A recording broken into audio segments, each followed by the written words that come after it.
In this video, I would like to introduce you to a frequency polygon, okay?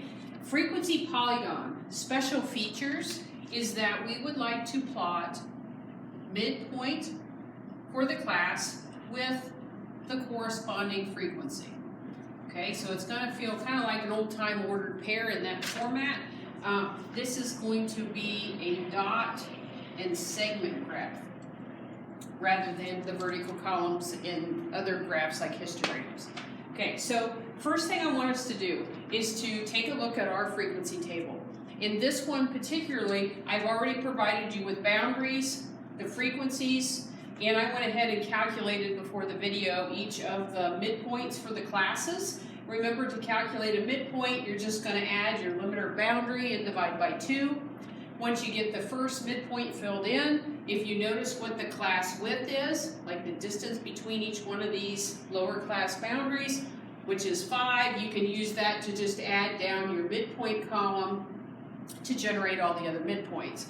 Okay, so first thing we need to do as far as making the picture is to put our boundaries on the x-axis.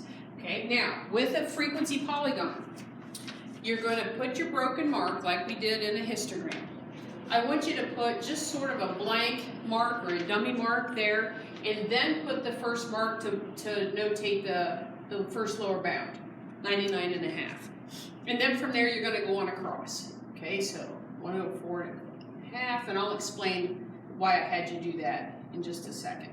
So 109, 114, 119, and so forth. You're working along here with me. 24, 129, and ending up here at 134. Now, just like we did at the beginning, I'm going to have you add one extra tally mark or tick mark down here at the end so that we have some space, okay? So we scoot it over, put a blank mark, then start writing your boundaries across the x-axis, okay? Now, since we're plotting midpoints, okay, I'm going to switch colors. We're going to have in here between 99.5 and 104.5 at 102, so just estimate where that middle is. Then you're going to plot your frequency. So we're going to go up here to 2 and put a dot. Okay, put a point. At the midpoint between 104 and 109, which is 107, we're going to go up and plot the frequency is up here at 8. Okay.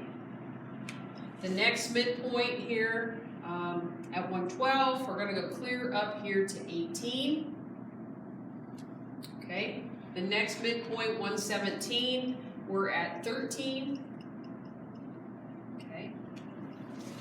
At 122, we're going up to a frequency of 7. Okay, and then the next two midpoints, we're down here at 1. Okay. All right, so those points are plotted at the midpoint. So we're plotting midpoint with frequency. Now you play connect the dots. So,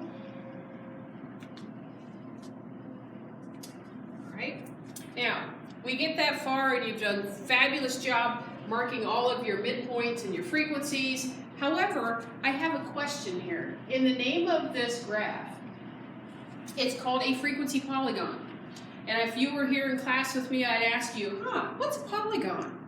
Is that blue figure a polygon? And hopefully you're going to say, no, Miss Hunt, that isn't a polygon. Polygons are closed, you know, like a triangle or a rectangle. We always want to make sure that every corner, okay, is closed. Well, right now, this one's not closed. We could get in this side. You could get in this side. So the front door and the back door are open. So we want to be safe. So we got to shut those doors. So this space coming back towards the beginning, we want to find that initial midpoint and we want to shut that down. We want to lock this or anchor it to the x-axis. So shut the front door. Then you're going to go down here, find a midpoint at this end and do the same thing. Okay, now your graph is a frequency polygon. Okay, everything's closed and we're all set. Also, with frequency polygons, I could ask you about the shape of the graph. So this one, once again, if you watched my histogram video, this one is bell-shaped, or you could call it symmetric.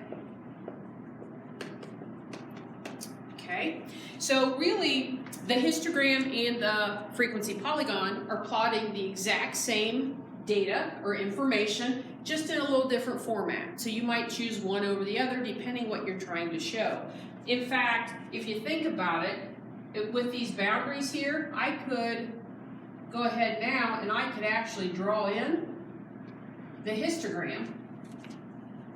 Just kind of messing up our graph here, but we're almost done. But you can kind of see where the histogram just fits right in here on top.